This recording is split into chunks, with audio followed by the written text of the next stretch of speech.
This week, I'm going to teach you how to do a change racing scam by breaking it down into short steps. I'm C, and this is Scams, Hacks, and Frauds.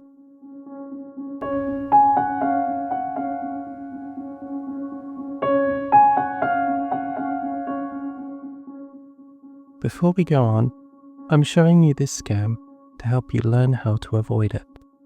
By all means, show it to friends and family, but just do it for show. Do not do this for real. So in this scam, you'll be my shopkeeper, and I'll ask you for some change. First, I will offer you a 20 and ask you to break that into smaller bills.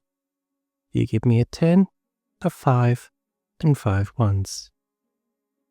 I then realize I have more change in my pocket than I thought, so I will give you a 5 and a handful of ones and ask you to swap that for a 10.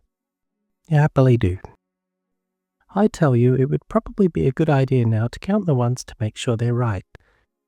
As you count them up, you realize I'm one short. I've only handed you 9. No problem. I'll hand you a 10 and a 1 and ask you to swap all of that for my initial 20. As 9, 1, and 10 make 20. Did you notice what I did there? Are we all square?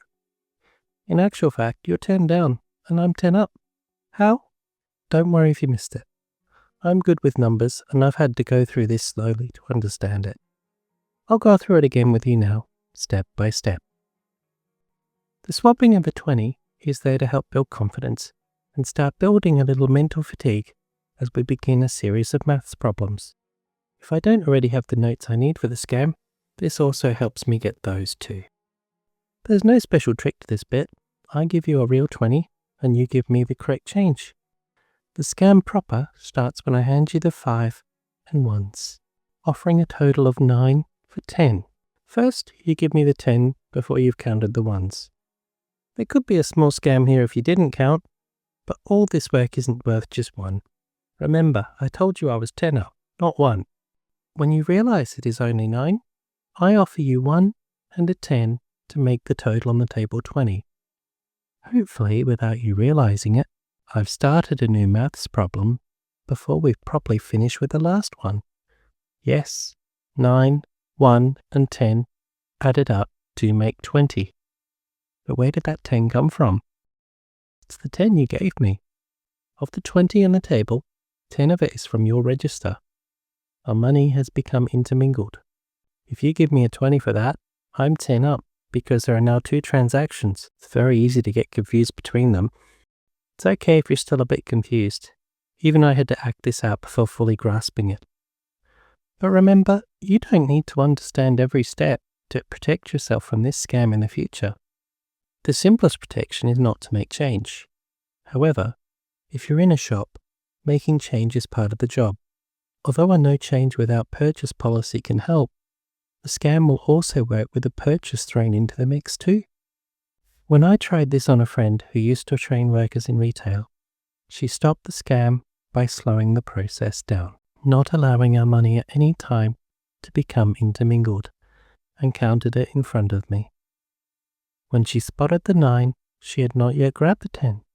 So when I gave her my extra 11, all 20 on the table was mine, meaning the scam didn't work on her.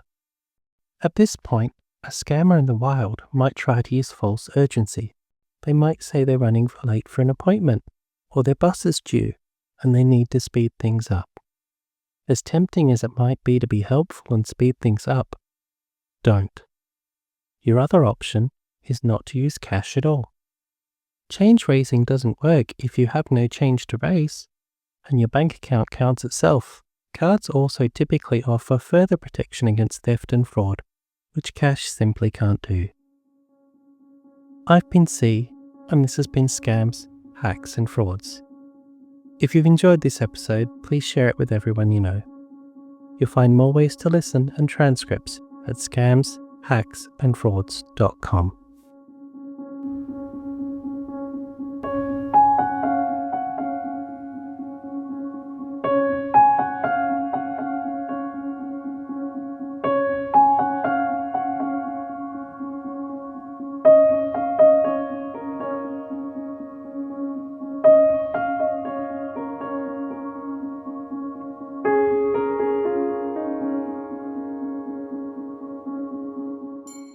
This podcast is available to reuse for free under the Creative Commons with Attribution Share Alike license.